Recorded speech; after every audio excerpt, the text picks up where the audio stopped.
Our universe seems to be defined by a set of numbers which in some sense look special. If we had different numbers, we would end up with a sterile universe. People react to this seeming coincidence in a number of ways. You could say it's the outcome of some kind of design or providence. We could say it's a brute fact we have to accept, because these numbers might be determined by some theory which we haven't yet discovered. For a while it was possible to believe that the laws of nature were not so precisely set as to require the hand of a creator. But then a completely new fundamental property of the universe was discovered. An anti-gravity force present in space itself. It is called the cosmological constant, and when cosmologists calculated its effect on the evolution of the universe, they realized it had to be very finely tuned indeed. The fine-tunings, how fine-tuned are they? Most of them are 1% sort of things. In other words, if a thing is 1% different, everything is bad. And a physicist could say, maybe those are just luck. On the other hand, this cosmological constant is tuned to 1 part and 10 to the 120 decimal places. Nobody thinks that's accidental. That is not a reasonable idea, that something is tuned to 120 decimal places just by accident. That's the most extreme example of fine-tuning. No force in the history of cosmology has ever been discovered to be that finely tuned. The cosmological constant needs to be set to 1 part in a trillion.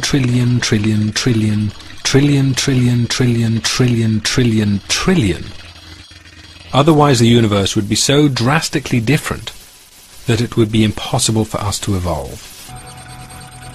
That the cosmological constant arrived at such a tiny value by chance seemed to be out of the question, but the alternative explanation was also impossible to contemplate. Physicists did not want to accept the idea that the laws of nature might be controlled by the benevolence of nature. There should be no reason why the luck should just have it that we can exist. It's too much, it's a stretch, it's much too far to stretch. It seemed that hidden in the laws of nature was a value so precise that it was impossible to deny that our universe was designed. But a designed universe requires the existence of a designer, a notion that even the anthropic scientists did not want to entertain.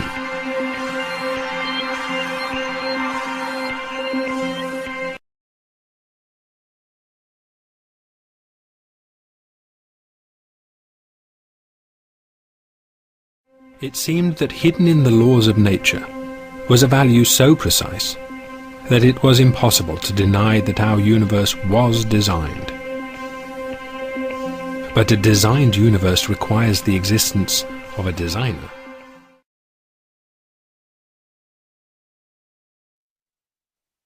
The scientists were between a rock and a hard place. Their own discoveries were pointing them towards an intelligent designer. Physicists' dislike of mixing religion into physics.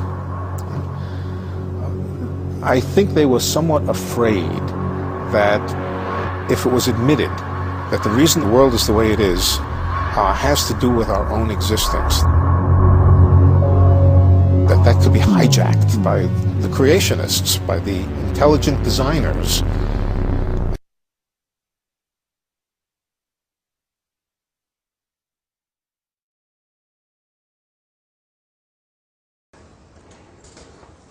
There are physicists who will tell you that if you take about half a dozen physical constants, these are constants that physicists have no explanation for, they just accept that these numbers have the values that they do, and they then do theoretical calculations using their models to say if any one of these half dozen constants was ever so slightly varied, then the universe as we know it would not be possible. For example, if the gravitational constant was a little bit different, there would be no stars, there would be no galaxies, the entire universe would just be a uniform splurge of hydrogen, for example. You wouldn't have stars, you wouldn't have chemistry, you wouldn't have the formation of the heavier elements, you couldn't have life. And they do the same trick for half a dozen other physical constants. A good example is Martin Rees, the present Astronomer Royal, in his book Just Six Numbers.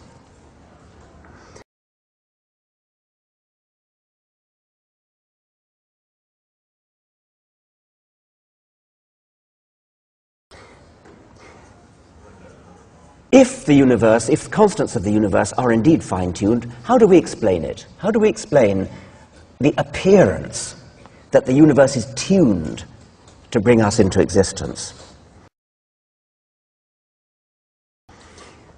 Well, theists say God did it. God twiddled the knobs and tuned the physical constants to have exactly the right values. That, of course, is no explanation at all, because it leaves unexplained the tuner. It's just pushing the problem back one step. So we can instantly discount explanation number one.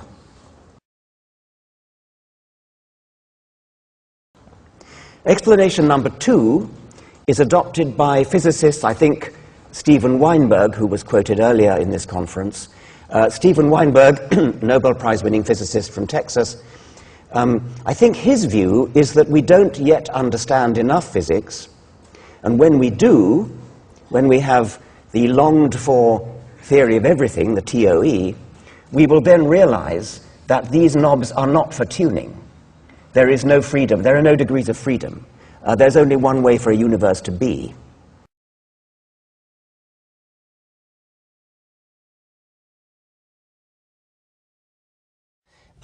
Having accepted the word of physicists that there is an element of fine-tuning, and I've tried to lay out three possible explanations. One would be God, which, as I've said, isn't an explanation at all. One would be the multiverse, and then anthropically, with hindsight, saying we have to be sitting in one of the universes that could give us. But the third one, which I've attributed to you, possibly wrongly, would be what I call the macho physicists, who say, well, it's just that we don't understand why these things that are the way they are. One day we will, when we have a theory of everything, it will be understood. But it sounds from our conversation as though that I misrepresented you there.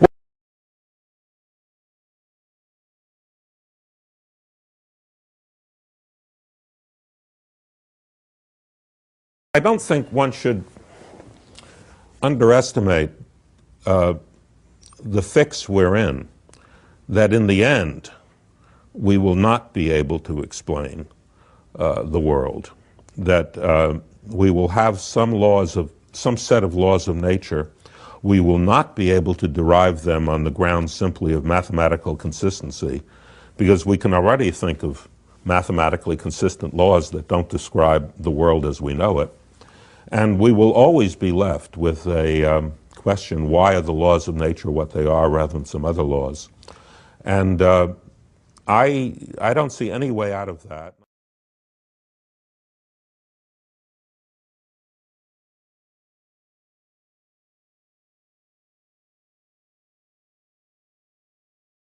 The fact that the constants of nature are suitable for life, which is clearly true, we observe. The final idea, which I think probably most physicists at least have some time for, is the multiverse theory. No one has constructed a theory in which that's true. I mean, it's not only a speculation. The theory would be speculative, but we don't have a theory in which that speculation is mathematically realized. Right, yeah. So, but it's a possibility.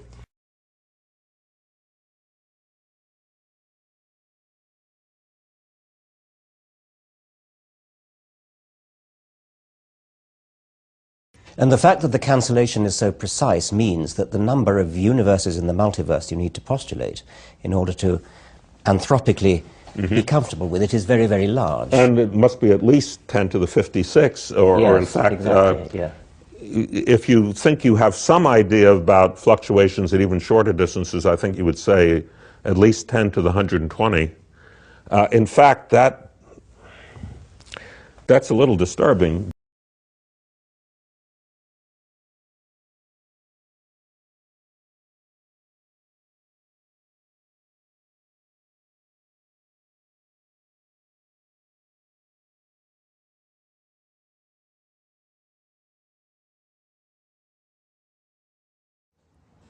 Once again, physicists find that a bit of a stretch. They find it not exactly implausible, but they think of it as a bit of a cop-out. I actually think it's rather an elegant explanation, and I think it's probably true, but I don't know enough physics to know.